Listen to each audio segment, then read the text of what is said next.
اللہ کے محبوب علیہ الصلوۃ والسلام نے فرمایا کہ الا اخبرکم باہل الجنہ، میں تمہیں اہل جنت کے بارے میں خبر نہ دوں؟ تو پھر ارشاد فرمایا الضعفاء المظلومون، جو مسلمان کمزور ہیں، ظلم و ستم سہتے ہیں، تو آقا کریم نے فرمایا کہ وہ اہل جنت ہیں۔ چونکہ بہت سارے گناہ کا کفارہ ان پر ہونے والے ظلم بن جاتے ہیں۔ اہل ایمان کو دنیا میں جو تکلیفیں پہنچتی ہیں تو ان تکلیفوں کے بدلے میں ان کو اجر دیا جاتا ہے، حتیٰ کہ جو اہل ایمان کے پاؤں میں کانٹا بھی چبھتا ہے اللہ اس کی بھی ان کو جزا عطا کرتا ہے۔ اور ایک حدیث پاک میں آتا ہے کہ اہل بلا کو جو قیامت کے دن اجر و صلہ عطا کیا جائے گا تو لوگ آرزو کریں گے کاش کہ ہماری کھال اور ہمارا جسم لوہے کی کینچیوں سے کاٹ دیا گیا ہوتا، تو آج جو صلہ اس کا حشر کے روز دیا جا رہا ہے۔ تو حالات میں بعض اوقات اس طرح کی صورت بن جاتی ہے کہ یا آپ ظالم بنیں یا آپ مظلوم بنیں، تو اس وقت مظلوم بننے کو اختیار کر لیجئے گا، ظالم کبھی بھی نہ بنیے گا، چونکہ ظالم کا ٹھکانہ آتش دوزخ ہے اور مظلوم کی جگہ اللہ کی جنت ہے۔ پھر فرمایا الا اخبرکم بخیارکم، میں تمہیں خبر نہ دوں جو تم میں سب سے زیادہ بہتر ہیں؟ تو پھر جھولیاں پھیل گئیں، تو فرمایا تم میں سے سب سے اچھے وہ ہیں کہ جو اچھے اخلاق کے حامل ہیں، جن کا خلق اچھا ہے، جن کے رویے خوبصورت ہیں۔ اور پھر آقا کریم علیہ السلام نے فرمایا الا انبئکم بشرارکم،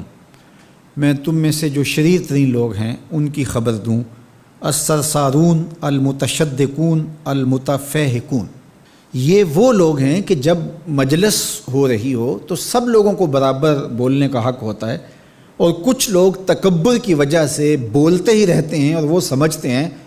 کہ بس مجھے ہی حق ہے بولنے کا،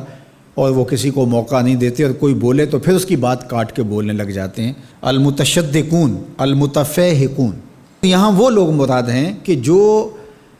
خام خواہ کا تکلف کرتے ہیں اور زبان کو بل دے دے کے اور منہ بگاڑ بگاڑ کے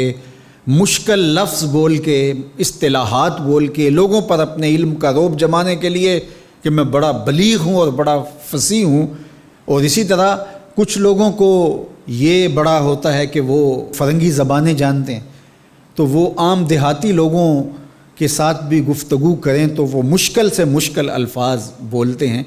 جبکہ وہ بیچارے تو سادی زبان سمجھنے سے بھی قاصر ہوتے ہیں۔ تو یہ کوئی دانش مندی نہیں ہوتی کہ آپ جو ہے وہ بھاری بھرکم الفاظ بول کر کسی کے اوپر جو ہے وہ رعب جما رہے ہوں، تو یہ بات نہیں ہوتی۔ جب بات کریں آپ تو جس طرح کے لوگ ہوں اس طرح کی بات کی جائے اور اس طرح کی مثالیں ان کو دی جائیں۔ قرآن مجید میں اللہ تعالیٰ نے فرمایا کہ وہ اس بات پہ شرم نہیں اللہ کرتا کہ وہ تمہیں مچھر کی مثال دے،